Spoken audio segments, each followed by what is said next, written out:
Voilà, donc Dieu soit béni particulièrement. Donc aujourd'hui, nous allons aborder le sujet, amen, qui entourait David, amen, au travers de ses combats, ses batailles, et même avant qu'il ne soit roi. Alors, on va voir ce soir particulièrement les hommes forts de David. Alors, on va aller dans 1 Samuel, chapitre 22, et à partir du premier verset. 1 Samuel, chapitre 22, verset 1er. David partit de là et se sauva dans la caverne d'Adullam. Ses frères et toute la maison de son père la prirent, et ils descendirent vers lui. Tous ceux qui se trouvaient dans la détresse, qui avaient des créanciers, ça veut dire des dettes, ou qui étaient mécontents, se rassemblèrent auprès de lui, et il devint leur chef. Ainsi se joignirent à lui environ 400 hommes. Amen. Seigneur, nous voulons te bénir et au travers du texte biblique apprendre. Nous avons soif, nous sommes assoiffés d'apprendre. Nous voulons, Seigneur, cette connaissance qui va donner vigueur à notre vie spirituelle. Merci, Seigneur, de bénir le pain qui est sur la table. Et nous te demandons qu'encore aujourd'hui, tu puisses te révéler à chacun de notre cœur sur une manière tout à fait nouvelle. Dans le nom puissant de Christ Jésus, Amen. Et tout le peuple dit Amen. Gloire à Dieu. On peut s'asseoir, frères et sœurs. Alléluia. Gloire à Dieu. J'aimerais vous parler et aborder ce sujet on lit souvent David, les psaumes de David, David devenu roi, David chassé par le roi Saül, mais par quel chemin est-il passé avant donc de parvenir à la royauté d'Israël et au but donc que Dieu avait pour lui? Et là, donc, on voit qu'il est passé, évidemment, par toutes sortes de difficultés, tout cela pour le former. Dieu était en train de former dans l'ombre, dans des cavernes, dans des poursuites, dans des frayeurs qu'il a subies. Donc, il était en train de former un roi. Et Dieu, au travers des épreuves que nous passons, puisque nous avons, c'est notre lot ici-bas sur terre, des épreuves, bien que nous soyons sauvés, eh bien, la Bible dit, vous vous réjouissez d'un si grand salut, quoique maintenant, puisqu'il le faut, vous soyez attristés par diverses épreuves. Donc, le chrétien passe par des épreuves, et pour cela, évidemment, pourquoi ? Parce que nous sommes destinés au trône. Nous sommes destinés à régner. Et des rois, ça se forme. Nous sommes en formation. Une formation très courte, voyez, pour de très longues années, donc là-haut dans la gloire, où nous serons évidemment sacrificateurs et rois. C'est ce que la Bible dit. Si nous persévérons, nous régnerons. Ça ne dit pas uniquement nous serons avec Jésus. Nous régnerons. Vous voyez, dans le mot règne, il y a le mot roi. Donc, Dieu nous forme. Dieu est en train, donc, de nous placer, je dirais, sur son lieu de travail pour, évidemment, faire en sorte que nous puissions régner. Et là, pour aller dans le contexte, eh bien, Samuel, le prophète, à l'époque, avait oint. Il avait oint, il avait versé de l'huile sainte, donc sur les belles boucles blondes d'un jeune homme appelé David. Vous connaissez donc l'histoire. Hein, et Samuel donc avait oint le jeune David pour être le futur roi d'Israël. Est-ce que ça allait arriver la semaine suivante? Eh bien non. Il a fallu des années et des années d'attente. Ce que Samuel avait dit de la part de Dieu était une promesse, c'était une réalité, mais cela allait se réaliser des années plus tard. Prenons Joseph dans l'Ancien Testament, il a une vision alors qu'il est jeune, donc à 17 ans, il voit donc sa gerbe debout et les gerbes de ses frères, il les a bien comptées, donc, et là, toutes les gerbes se plient devant la sienne. Ce qui veut dire que lui aussi un jour va être roi. Hein, il va régner d'une certaine manière, il ne sait pas comment, mais il sait que ses frères vont venir s'incliner un jour. Et évidemment, cela n'est pas arrivé non plus la semaine ou le mois suivant, mais il a fallu attendre 13 ans. 13 ans de difficulté, 13 ans donc où il est allé en Égypte, vendu, loin de sa famille, méconnu dans un pays étranger, haï de ses frères, donc convoité par la femme du patron, on ment sur sa vie, on l'envoie en prison. Imaginez donc, tout est en train d'aller de mal en pis, mais la Bible dit qu'au travers de tout cela, Dieu était avec lui. Et quand Dieu est avec nous, alors on peut être certain que ce qu'il nous a promis va se réaliser tôt ou tard. Tôt ou tard, voyez. Et David, puisque c'est lui qui nous intéresse aujourd'hui, a dû attendre très longtemps avant de pouvoir assumer donc son pouvoir royal et être le nouveau roi d'Israël après le suicide de Saül, le premier roi d'Israël. Et David, donc, puisque Jésus dans le Nouveau Testament est appelé fils de David, donc il y a des similitudes, il y a des ressemblances.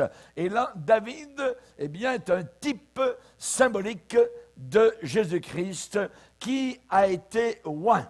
Jésus a été oint. Quand il est arrivé, Jésus est entré dans la petite synagogue à Nazareth.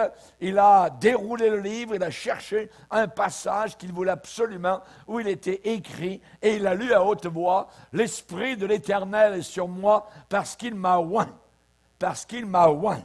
Donc, pour annoncer de bonnes nouvelles. Jésus a été oint, comme David a été oint dans la cour de la ferme à Bethléem par le prophète Samuel. Il est bon d'attendre en silence le secours de l'Éternel.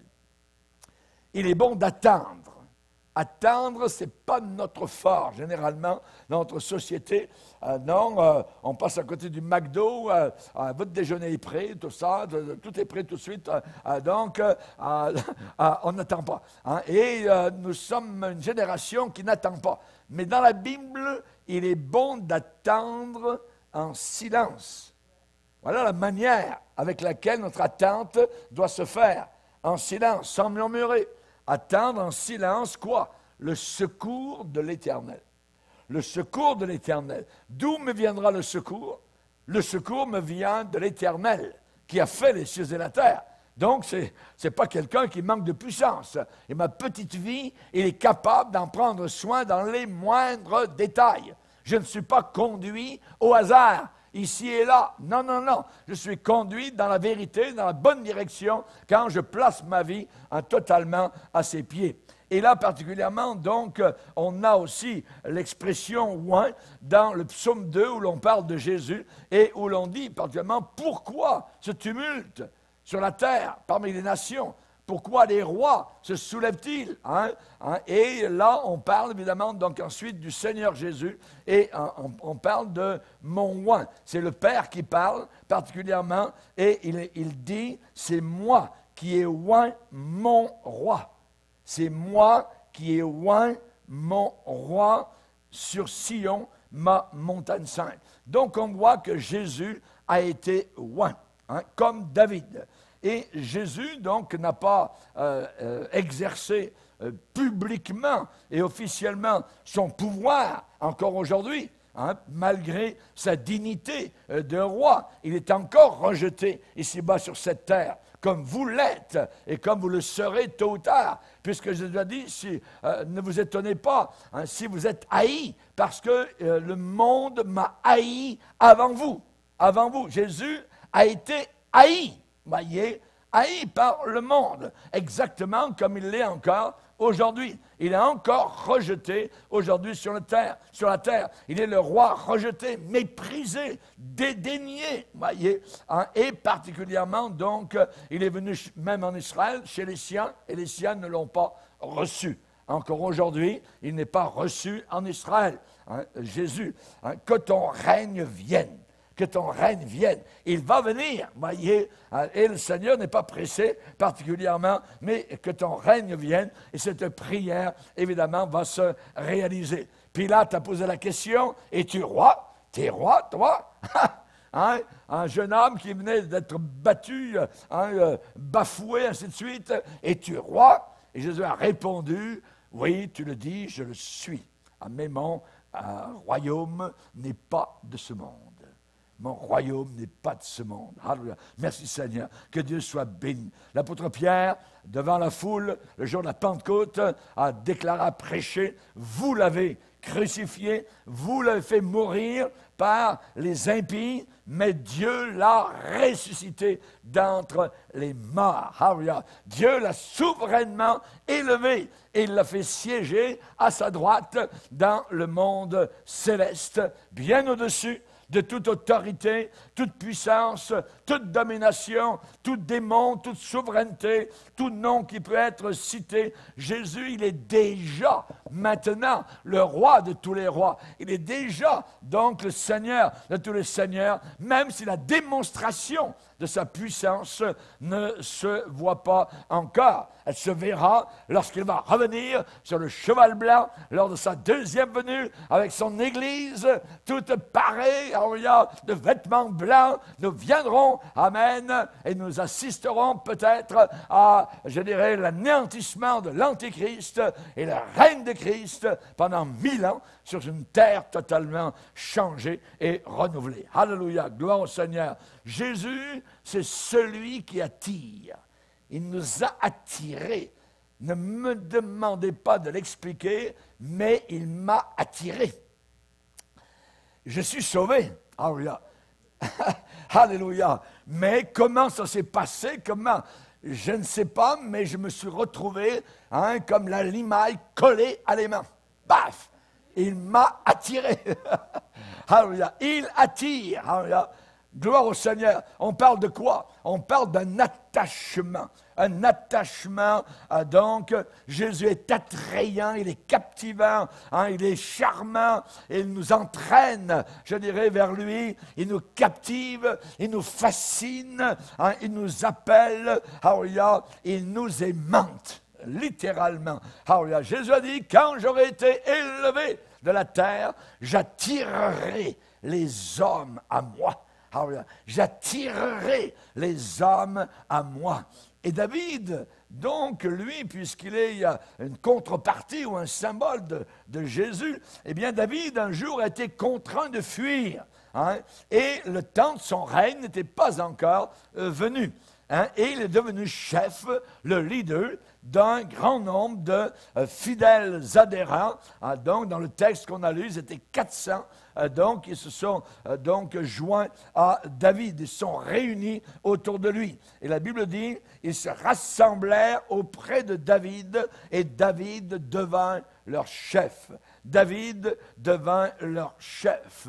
Même si Jésus est encore rejeté aujourd'hui par les gens du monde, il possède une foule de fidèles. Amen. Aux quatre coins de la planète Terre, ses disciples lui sont liés de façon étroite. Ils l'aiment et sont prêts à mourir pour lui s'il le faut. Amen. Ces hommes, ces 400 hommes, se sont liés à David quand il était banni, quand il était haï. Et on sait particulièrement que Jésus est le centre de rassemblement des siens. Nous ne sommes pas venus ici pour le pasteur, nous sommes venus pour Jésus. C'est lui que nous voulons chercher, c'est lui que nous sommes venus prier. C'est sa voix que nous voulons entendre au travers de la prédication. Jésus, c'est lui le centre de rassemblement des siens, de ceux qu'il a choisis, de ceux qu'il a attirés à lui. Paul va parler, par exemple, dans son passage à la ville de Troas, et il va dire, le premier jour de la semaine, nous étions réunis pour rompre le pain. Nous étions réunis, donc pour prendre la Sainte Seine. Les chrétiens, ça fait longtemps qu'on se réunit. Amen. Et c'est la raison pour laquelle nous ne devons pas abandonner notre rassemblement. C'est Jésus qui nous attire, Jésus qui nous rassemble. Alléluia. Et la vie de David est donc un type et un symbole de cela. Il y a deux groupes qui sont venus vers David. Le premier groupe, ce sont ses frères. Ses frères, nous l'avons lu. Hein? Donc, ses frères et toute la maison de son père la prirent et ils descendirent vers lui. Donc, ses frères sont venus vers lui. Ça veut dire que ça désigne ceux qui connaissent déjà le Seigneur. Ses frères. Est-ce que tu es un frère de Jésus? Est-ce que Jésus est ton frère? Amen. Amen. Gloire au Seigneur. Donc, on réalise dans la parole de Dieu que nous sommes appelés les frères de Jésus et les sœurs de Jésus. Alléluia. Donc, dans Hébreux, par exemple, chapitre 2, il est dit qu'il n'a pas honte de les appeler frères. J'annoncerai ton nom à mes frères. Quelle intimité, quelle proximité. Alléluia. Nous sommes les frères de Jésus. Alléluia. Puisque les enfants, nous, participent au sang et à la chair, à la vie terrestre, eh bien, Jésus y a également participé. Et c'est la raison pour laquelle il peut nous appeler ses frères. Et nous pouvons l'appeler notre frère. La Bible dit qu'il existe un frère dans le livre des Proverbes plus proche qu'un frère. Plus proche qu'un frère. Jésus est encore plus proche qu'un frère. Alléluia. Gloire au Seigneur. Un jour, Jésus était en train de prêcher et il y a des gens qui ont commencé, il y a un petit tumulte là au milieu de la foule et il y a des gens qui ont dit, là il y a des gens qui te cherchent, Jésus, il y a ta famille qui est venue après toi et ils désirent donc te rencontrer, ils veulent te parler. Et dans l'évangile, particulièrement donc de Luc, au chapitre 8, verset 19, je vais vous lire ce passage. Il est dit, verset 19, Luc 8, 19, la mère et les frères de Jésus vinrent le trouver. Donc c'est demi-frères, les demi-frères de Jésus, de sa famille, mais ils ne purent l'aborder à cause de la foule. On lui dit, donc on dit à Jésus, ta mère et tes frères sont dehors et ils désirent te voir. Mais il répondit, ma mère et mes frères, ce sont ceux qui écoutent la parole de Dieu et qui la mettent en pratique. Alléluia. Gloire au Seigneur. Est-ce que tu écoutes la parole de Dieu? Amen. Est-ce que tu la mets en pratique? Amen. Donc, tu es frère et sœur donc du Seigneur Jésus. Oh, qu'il est agréable et doux pour des frères de demeurer ensemble. Amen. Et ce lien fraternel, eh bien, c'est uniquement grâce à l'œuvre de la croix. Amen. Dans le psaume 22, par exemple, qui est un psaume prophétique, messianique, le Seigneur dit, « Je publierai ton nom parmi mes frères. Je te célébrerai au milieu de l'assemblée. » Savez-vous que quand nous louons notre Dieu, Jésus est aussi en train de louer son Père avec nous.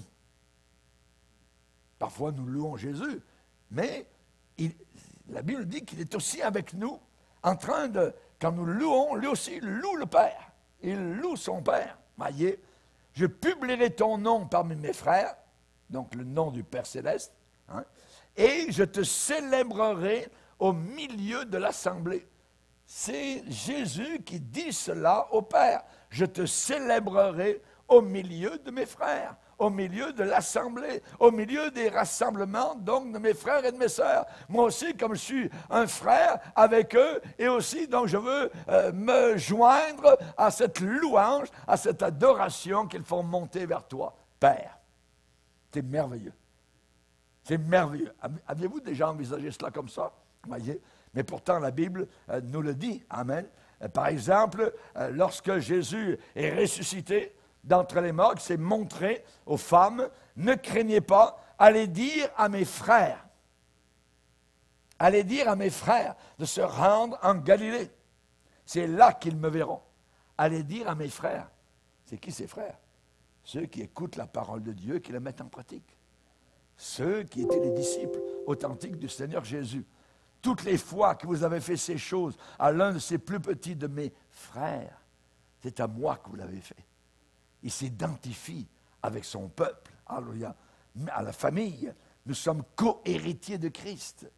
Co-héritiers, imaginez, c'est inimaginable. Ceux qu'il a connus d'avance, il les a prédestinés à être semblables à l'image de son Fils, afin que son Fils soit le premier-né entre plusieurs frères. En plusieurs frères, beaucoup de frères. Alléluia. Merci Seigneur, que Dieu soit béni. Donc c'est le premier groupe qui est venu vers David, ses frères. Le deuxième groupe qui est venu, qui s'est joint à David, eh bien, nous le lisons, particulièrement dans le texte, il est dit, tous ceux qui se trouvaient dans la détresse, qui avaient des créanciers ou qui étaient mécontents, se rassemblèrent auprès de lui et il devint leur chef. Ça veut dire que le deuxième groupe, ce sont des gens en détresse. Tous ces gens qui avaient des dettes, tous ces gens qui murmuraient sur la vie. Mais c'est pas mal nous, quand nous sommes venus à Jésus. Alléluia. Nous cherchions, nous étions en dette, nous avions des problèmes graves. Voyez, je viens de lire une lettre qu'un frère qui nous écoute depuis plusieurs années, donc à la radio, a écrit et dit, pasteur, j'étais sur le point de me suicider. Lorsque j'ai écouté vos émissions et les choses sur YouTube, c'est merveilleux. J'étais pris par de graves problèmes. Et aujourd'hui, je ne peux pas passer une seule journée sans écouter une prédication. Imaginez. Donc, on voit que le Seigneur, eh bien, a sauvé des gens qui étaient dans la détresse. Dans la détresse, voyez. Et là, comme ces gens qui sont venus vers David à la caverne d'Adullam, motivés par divers besoins, ils représentent tous ceux qui entendent l'appel du Seigneur et qui acceptent son invitation. Venez à moi, vous tous qui êtes fatigués et chargés. Alléluia. Venez à moi. Ils sont venus, 400 sont venus donc vers David. C'est remarquable. Et dans Matthieu, bien l'évangile de Matthieu, qu'est-ce que nous voyons? Tout d'abord, Jésus rejeté. Jésus rejeté, donc, rappelez-vous avec Hérode, et rappelez-vous avec les pharisiens, ainsi de suite. Et en même temps, si dans Matthieu, Jésus est le rejeté, il est celui qui attire. En même temps, il attire à lui tous ceux qui trouvent un refuge en lui. Et il leur dit quoi? Venez à moi. Venez vers moi. 400 se sont joints à David. Ceux qui étaient dans la détresse, ceux qui avaient des dettes, des créanciers. Alléluia, gloire au Seigneur. Le Seigneur a beaucoup, beaucoup de fidèles disciples dans le monde. Alléluia. Et il leur déclare le nom précieux de son Père. Il nous fait connaître, goûter les puissances du 22e siècle. Alléluia, gloire à Dieu. Que Dieu soit béni. Alléluia. Il n'exerce pas actuellement ouvertement ses droits. Non, voyez. Mais il rassemble, il est en train actuellement de rassembler donc son peuple, les siens, ses brebis égarées, en les tirant, en les sortant du monde, en les extirpant, en les déracinant de l'apostasie de l'église de Laodicée. Amen. Il les rend purs, propres, il sauve des prostituées, des drogués, il les rend blancs comme neige, il leur place sur leurs épaules la robe blanche de la gloire. Alléluia, il met sur leur visage un sourire, un chant dans leur cœur, un ressort dans leurs genoux. Amen, une joie inimaginable. Ça, uniquement le Seigneur Jésus a été capable de faire une chose semblable. Dans la dispensation, dans le temps actuel, son but principal, c'est cela. Amen. De tirer, d'extirper ces élus du monde, les attirer. Il dit dans la Bible, sortez du milieu d'eux. Sortez du milieu d'eux. Voyez, nous sommes un peuple à part, voyez, et il nous fait connaître le nom de son Père. Personne ne connaît le Père si ce n'est par le Fils et celui à qui le Fils veut le révéler. Comme nous sommes privilégiés. personne ne connaît le Père si ce n'est par le Fils.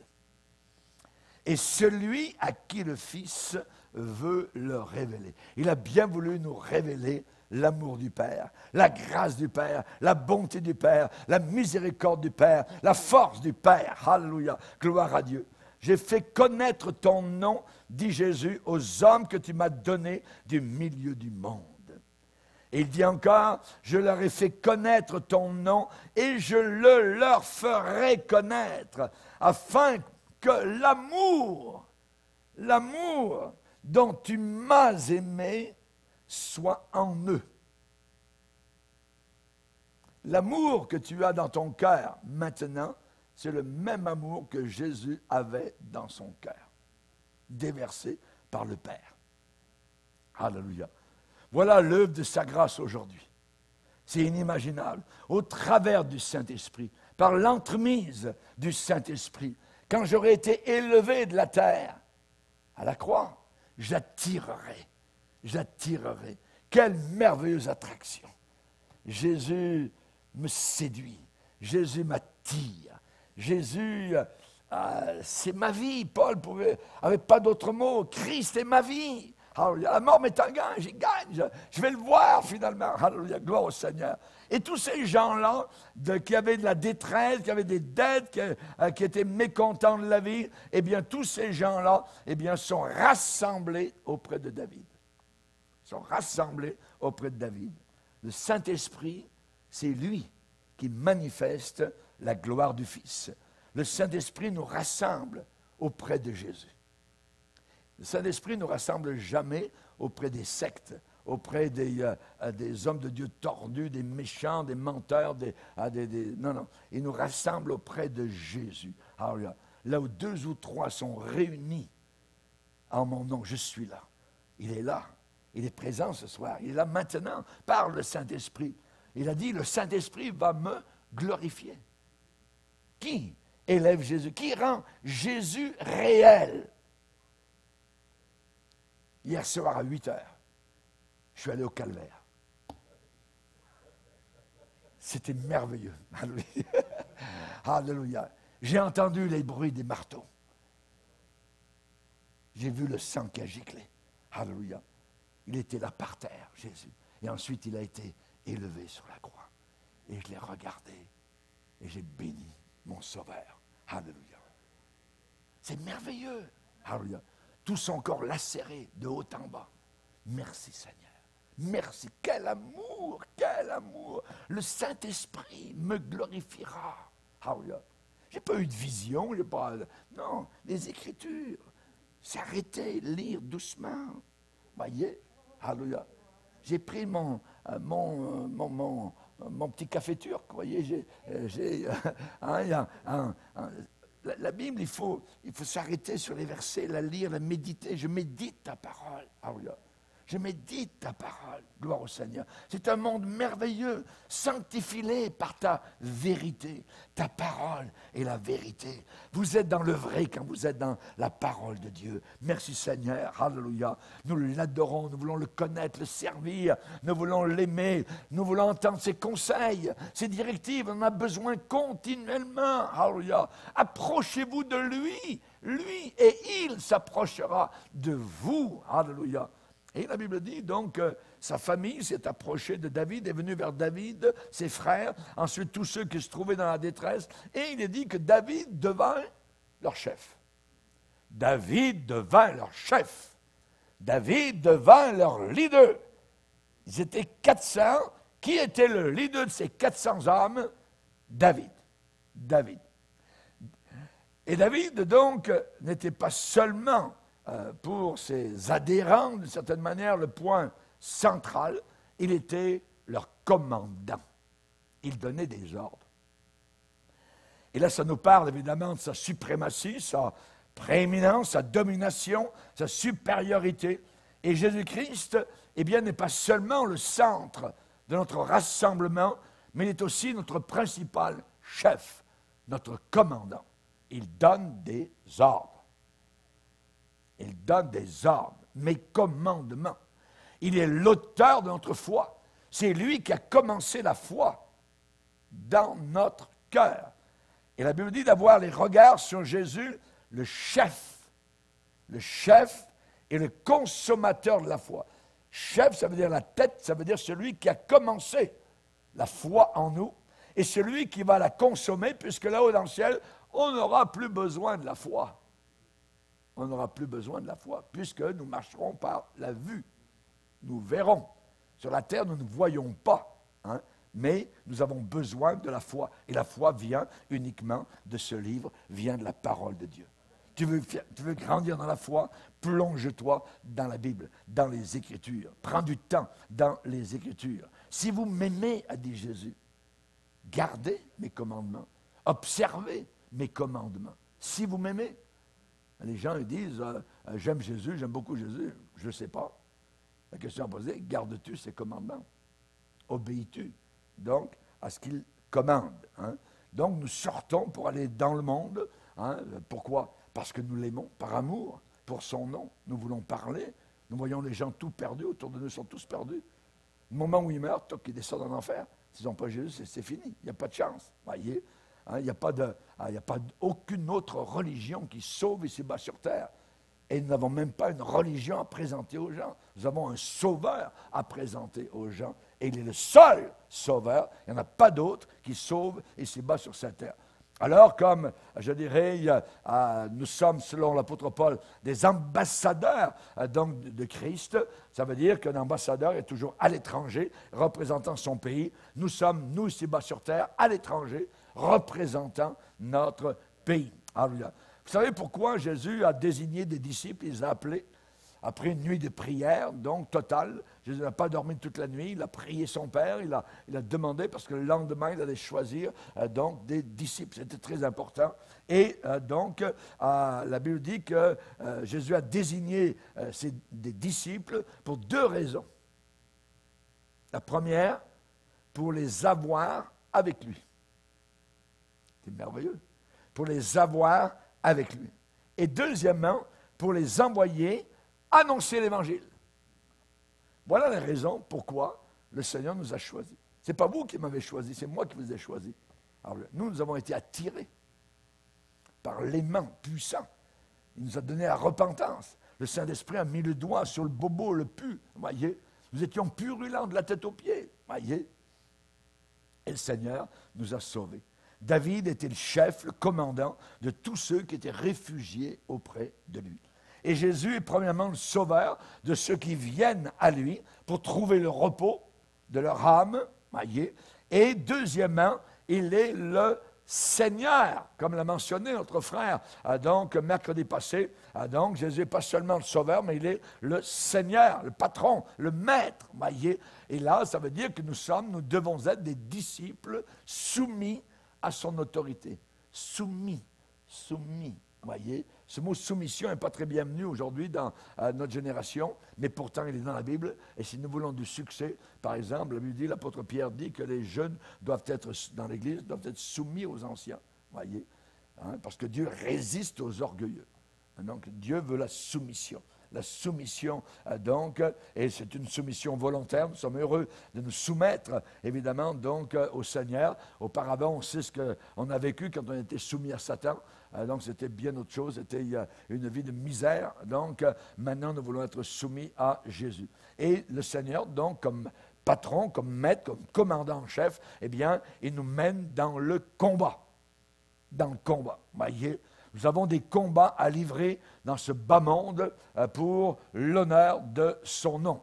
Le 14 juillet, en France, sur les Champs-Élysées, il y a les armées qui se pavanent, donc, avec les armes, tout ça. Il y a l'armée de terre, il y a l'armée de l'air, il y a les marins, tout ça, les officiers.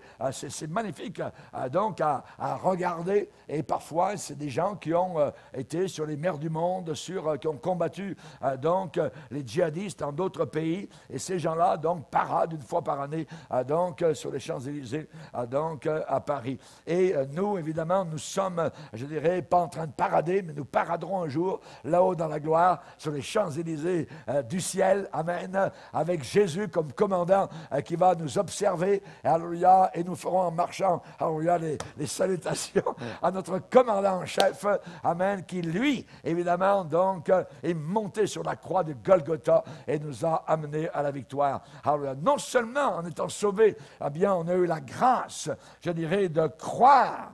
De croire, c'est une grâce de croire. Voyez, hein, moi j'ai parlé à des gens, des fois j'ai témoigné, hein, et des gens sont étonnés parce qu'ils ne croient pas. Hein, ils me disent, mais il vous a été fait une grâce, monsieur, de la part du Seigneur de croire comme cela. Voyez, je dis non, c'est un cadeau que ça m'a fait, c'est pas, hein, c'est une grâce, c'est non mérité. La grâce, c'est quelque chose qu'on ne mérite pas. Hein, et particulièrement, donc, on a eu cette grâce non seulement de croire, mais la grâce aussi de souffrir pour Jésus. C'est les Philippiens qui nous parlent donc de cela. Et après la résurrection, eh bien, les disciples du Seigneur Jésus qui avaient été avec lui, eh bien, sont devenus des hommes forts, des hommes courageux, des témoins donc puissants du Seigneur Jésus, baptisés, plongés dans le feu du Saint-Esprit. Et lorsqu'on leur a dit, hop, interdit de parler. Qu'est-ce qu'ils ont répondu? Voyez, ben oui, okay, on ne parlera plus. Non. Non. Nous ne pouvons pas ne pas parler de ce que nous avons vu et entendu. On ne peut pas se la fermer, c'est impossible, voyez. Donc, mettez-moi en prison, faites ce que vous voulez, hein, coupez-moi la langue, mais je ne peux pas ne pas parler de ce que j'ai vu et entendu. C'est ce qu'ils ont dit. Jésus avait dit, vous recevrez de la puissance quand le Saint-Esprit viendra sur vous. Le Saint-Esprit, c'est Dieu, amen. Saint-Esprit, la troisième personne de la Trinité, hein, qui vient, qui nous remplit. Alléluia. Et même leurs ennemis, hein, les ont reconnus pour avoir été avec Jésus. Avec Jésus. Si vous êtes avec Jésus, vous allez sentir Jésus. Ça va sentir Jésus quelque part. Le parfum de Christ est sur vous. Alléluia. Gloire au Seigneur. Alléluia. Merci Seigneur. Vivre dans la présence du Seigneur a créé d'énormes changements en eux. Ils ont été préparés donc au combat. Et donc, les hommes du fils de David apprennent de lui. Paul a dit, j'ai appris. J'ai appris à vivre dans la disette, dans le manque de nourriture, de manque de plusieurs choses. Mais j'ai appris cela. Mais j'ai appris aussi à vivre dans l'abondance. Hein. Donc, j'ai appris. On apprend avec le Seigneur. Apprends-nous à prier, Seigneur. Ça s'apprend. Hein. Le Seigneur est capable de nous enseigner à prier. Les hommes de Jésus-Christ savent surmonter le découragement. Ça peut arriver qu'on soit découragé. Certainement, il y a des choses qui nous arrivent. Le diable nous envoie toutes sortes de bang, bang, tout ça. On est comme secoué. Mais Jésus a dit, prenez courage. Prenez courage, j'ai vaincu le monde. Nous sommes avec un vainqueur. Le monde entier a été vaincu par Jésus. Et quand on suit le Seigneur, on est courageux. Amen. Et les soldats de Jésus, eh bien, deviennent des hommes forts et vaillants. Et là, si vous prenez, par exemple, dans 1 Chronique chapitre 11, il y a un mot qui caractérise les hommes de David, c'est la vaillance, le courage. Regardez dans 1 Chronique chapitre 11 et verset 10. Verset 10. Voici les chefs des vaillants hommes qui étaient au service de David et qui l'aidèrent avec tout Israël à assurer sa domination. Les vaillants hommes. Notez le mot vaillant. Verset 11, 1 Chronique 11, 11. Voici d'après leur nombre les vaillants hommes qui étaient au service de David. Regardez verset 22. Benaja, fils de Jéhojada, fils d'un homme de Kabsel, rempli de valeur. Imaginez, ça veut dire vaillant, rempli de valeur. Verset 14. Voici ce que fit Benaja, fils de Jéhojada. Il eut du renom parmi les 3 vaillants hommes. Verset 26, il donne la liste de tous les hommes vaillants de l'armée. Chapitre 12, verset 1er, il parle de certaines personnes. Ils faisaient partie des vaillants hommes qui lui prêtèrent leur secours pendant la guerre. Vaillants. verset 4, Jishméja de Gabaon, vaillant parmi les 30. Verset 8, parmi les Gadites, des hommes vaillants, partirent pour se rendre, ainsi de suite. Voyez, verset 21, ils étaient tous de vaillants hommes. Alléluia. Donc, on voit que les hommes de David, ce n'étaient pas des femmelettes, ce n'étaient pas des gens paresseux, c'était des vaillants. C'était au départ des gens avec les dettes, rappelez-vous, des gens mécontents, des gens, donc, comme nous, on dirait, tirés du monde, tout ça avec leurs problèmes. Mais soudain, ils ont été transformés et sont devenus vaillants avec David. Alléluia. Merci Seigneur. Et c'est la même chose pour ceux qui sont fatigués et chargés. Ils trouvent leur refuge en Jésus-Christ. Ils sont transformés en son image. Nous sommes transformés en la même image de gloire en gloire. Par qui? Par le Saint-Esprit. Toujours le Saint-Esprit. Et ils gagnent leur combat avec force contre l'ennemi. Et vous avez toutes sortes de versets, évidemment, dans le Nouveau Testament. Grâce soit rendue à Dieu, qui nous fait toujours triompher. Triompher. 1 Corinthiens 15, grâce soit rendue à Dieu, qui nous donne la victoire par Jésus-Christ. La victoire nous est donnée. Amen. C'est le Seigneur qui la donne. Alléluia. Merci Seigneur. Jésus a vaincu Satan par sa propre épée. Arrière de moi, Satan. Il est écrit. Il est écrit. Autorité de la parole divine. L'autorité de la parole divine. Vous pouvez dire à Satan, j'ai eu une vision, tout ça, je suis allé au 3e ciel. Non, ça ne fera pas fuir Satan. Mais si vous sortez l'épée de la parole, il est écrit. Il est écrit. Satan ne peut pas résister devant la parole de Dieu. Alléluia. Et donc, on sait particulièrement, donc, le même verset que Raphaël a cité tout à l'heure, Jésus, à la croix, il a effacé l'acte dont les ordonnances nous condamnaient. Alléluia. Effacé. Gloire au Seigneur. Le rapport du passé est fini. Je n'ai pas besoin de psychologue, voyez. Mon rapport, c'est fini. C'est fini. Maintenant, je marche en nouveauté de vie. Alléluia. Merci Seigneur. Jésus a effacé, donc, cet acte qui me condamnait. Il a dépouillé. Voyez, quand vous allez à la chasse, quand vous dépouillez l'animal, ça veut dire qu'il ne reste pas grand-chose après. Voyez. Vous l'ouvrez, vous enlevez la peau, vous enlevez les viscères, vous enlevez la tête, vous coupez les pattes ou quoi que ce soit, voyez, vous dépouillez l'animal. Jésus, à la croix du Calvaire, a dépouillé les puissances diaboliques. Amen. Alléluia. Gloire au Seigneur. Il a triomphé des autorités diaboliques. L'armée de David, amen, il y en a eu 400 au départ, mais ensuite ça a continué à venir. Il y en avait d'autres qui arrivaient. Et il est dit dans l'Ancien Testament, de jour en jour, des gens arrivaient auprès de David pour le secourir et pour l'aider, jusqu'à ce qu'il y eut un grand camp comme un camp de Dieu. Amen. Un grand camp, des milliers sont venus autour de David. Et les hommes de David étaient des gens courageux, comme des lions, aussi agiles que les gazelles sur les montagnes. Alléluia. Merci Seigneur. Imaginez. Ensuite, il est dit au sujet de ces vaillants hommes, des soldats exercés à la guerre. Ça veut dire habitués à guerroyer, habitués dans les batailles, habitués dans les combats. Voyez, exercés à la guerre, armés. Armés.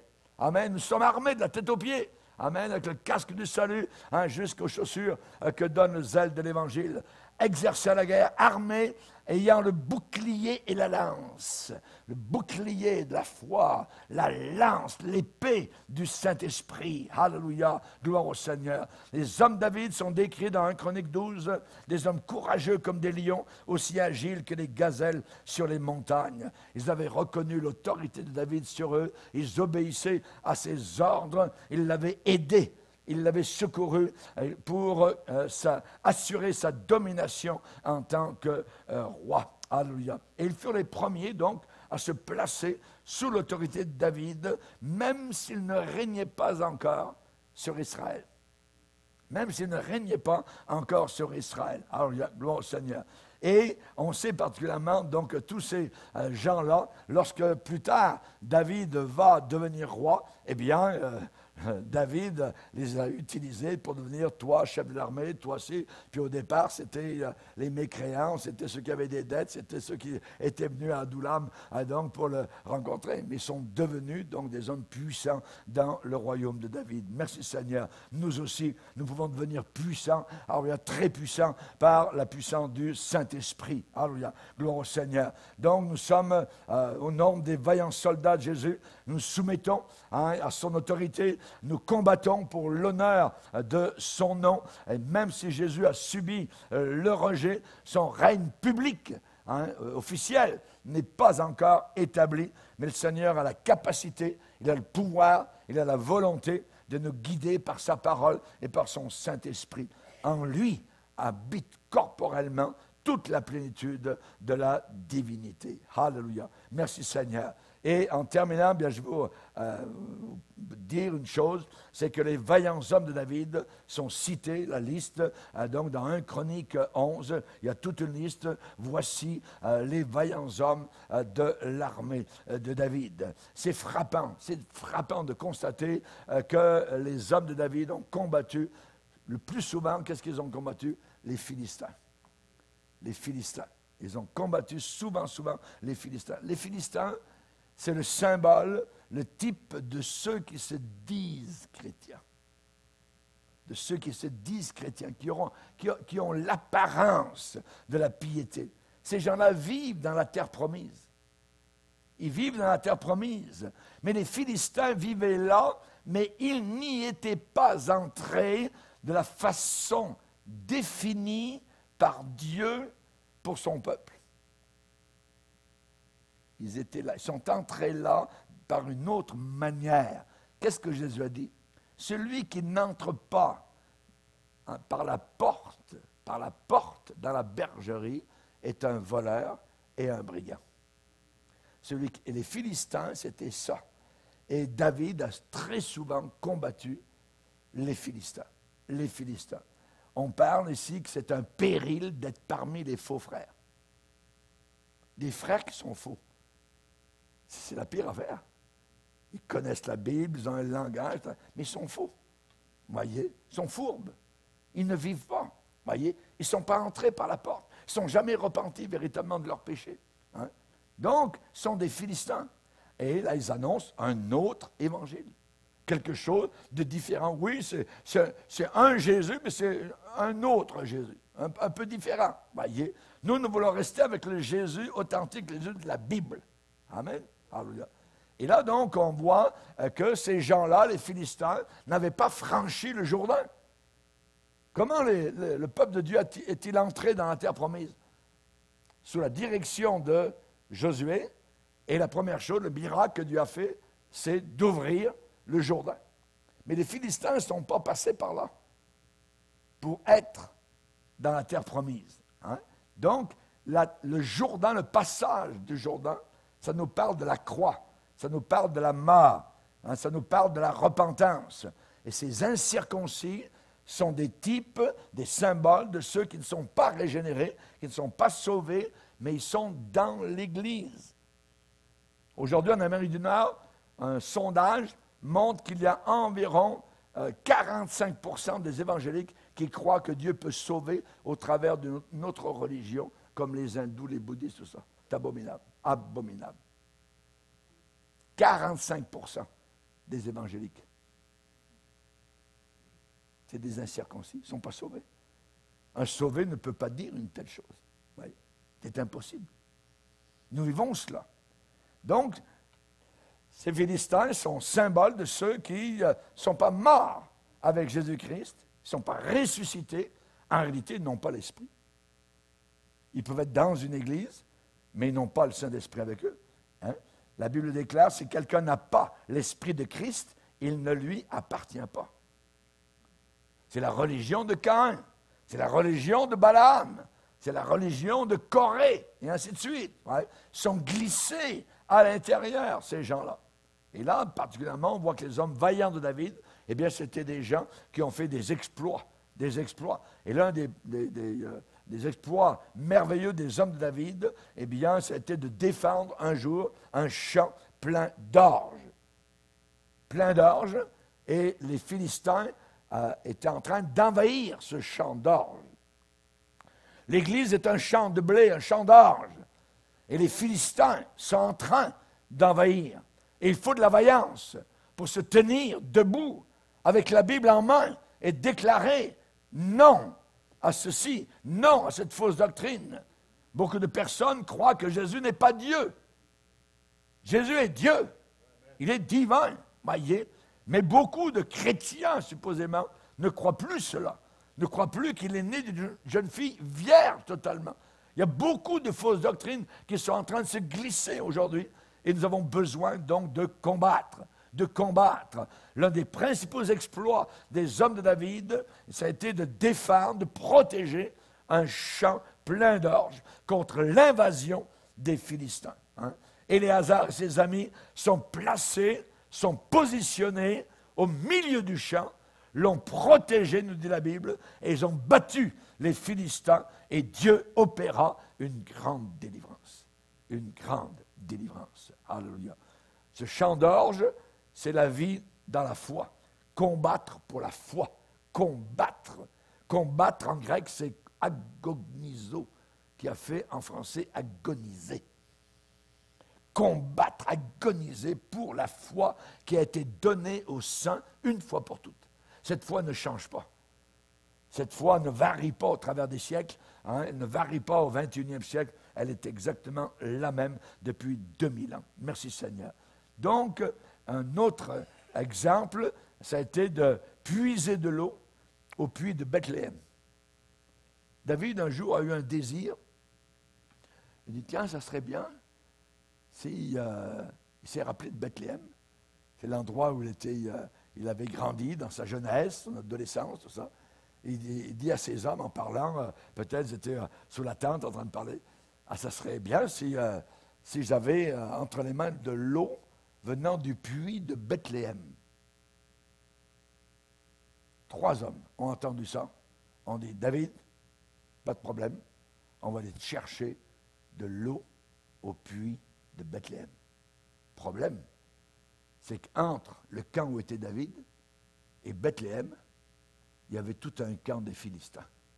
Il fallait traverser au travers de tout le camp des Philistins. Eh bien, ces 3 hommes-là, le croiriez-vous, ils ont réussi à passer au travers du camp des Philistins, sont arrivés à la porte de Bethléem, ils ont pris l'eau du puits, et ils l'ont ramené, ils ont repassé au travers de tout le camp des Philistins, sans se faire remarquer, et ils ont dit, David, voilà, tu avais demandé de l'eau du puits de Bethléem, nous te l'apportons.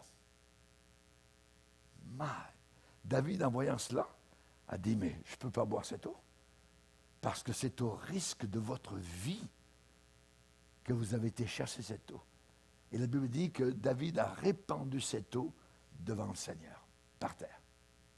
Il dit, non, je ne boirai pas. C'est le sang, c'est au prix de leur sang qu'ils sont allés chercher ça. Chers amis, est-ce qu'ils étaient vaillants pour un désir? Et les désirs de Jésus, lorsqu'il nous demande de passer au travers des camps ennemis, lorsqu'il nous demande d'aller le rafraîchir, amen, alors, nous pouvons rafraîchir. Jésus a des désirs. Nous pouvons le nourrir aussi. Nous pouvons le paître. Paix mes brebis, mais aussi on peut paître Jésus, le rendre heureux, joyeux. Voyez, au travers des exploits que nous pouvons faire pour lui. Alléluia. C'est merveilleux. Et là, l'eau du puits, c'est l'œuvre rafraîchissante, vivifiante du Saint-Esprit au travers de la parole de Dieu. Si quelqu'un a soif, qu'il vienne à moi.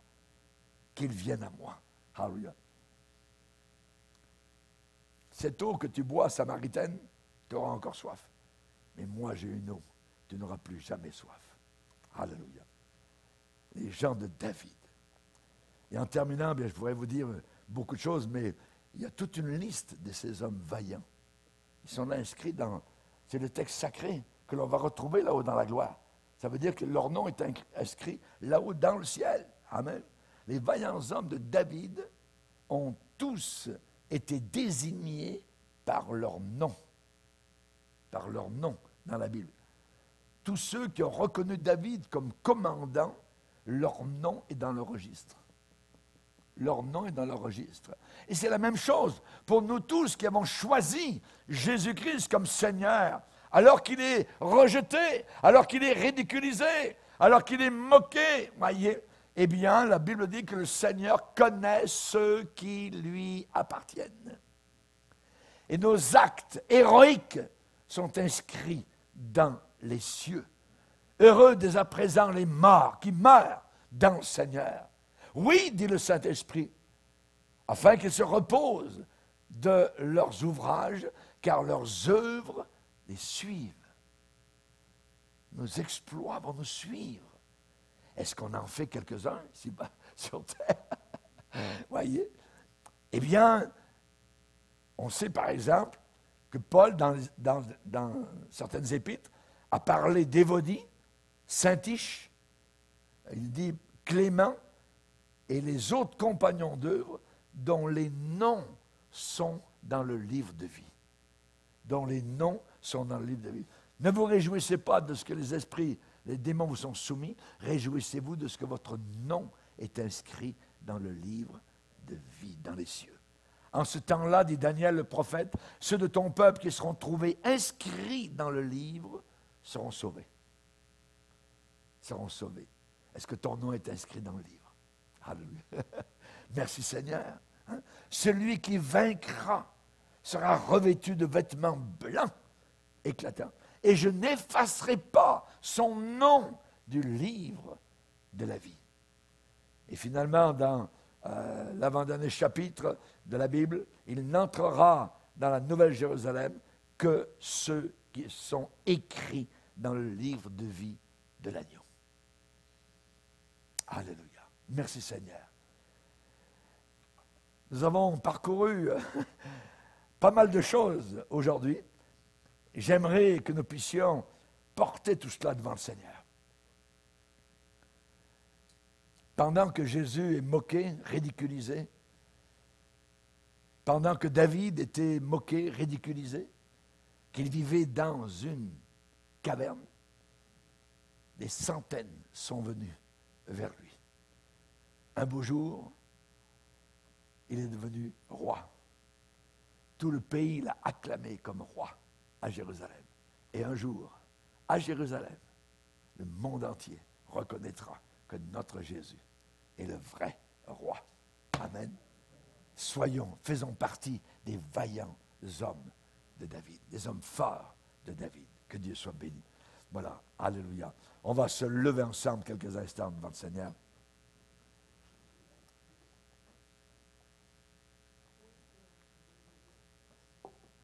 Alléluia. Seigneur, nous te bénissons et te glorifions.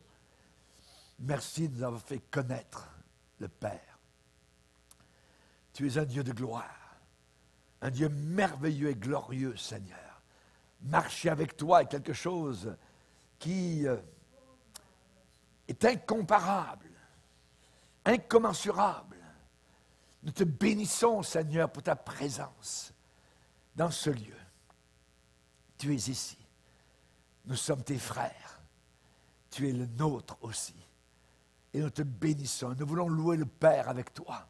Nous voulons adorer, Seigneur. Toi qui porteras un corps pour l'éternité, percé par les clous de nos péchés. Nous te bénissons, Seigneur. Je te prie, Seigneur, d'accorder ton salut, ta grâce à ceux qui ne l'ont pas encore. Je te demande de nous aider à combattre contre les Philistins qui veulent entrer, se glisser au travers de l'Église vivante. Nous te demandons, Seigneur Jésus, que nous puissions continuellement attaquer, vaincre, utiliser les armes offensives et défensives de la justice. Merci, Seigneur, de nous avoir équipés. Aide-nous, Seigneur, parce qu'un jour, nous marcherons fièrement sur les Champs-Élysées de la gloire devant toi, notre capitaine, devant les anges, devant les archanges, Seigneur, après avoir reçu les batailles, les combats, les cicatrices, les blessures de la bataille sur terre. Merci, Seigneur, de nous avoir donné la grâce non seulement de croire en toi, mais aussi de souffrir, de combattre pour toi, pour ton beau nom que nous aimons. Merci Seigneur. Amen. Et tout le peuple dit Amen. Gloire à Dieu. Voilà, on peut s'asseoir, frères et sœurs. Pour écouter plus de conférences de prédication et d'études bibliques qui ne sont pas disponibles sur YouTube, rendez-vous sur notre site rbmif.org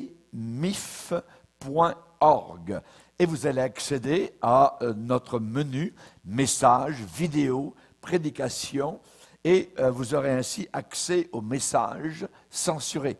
Que Dieu vous bénisse.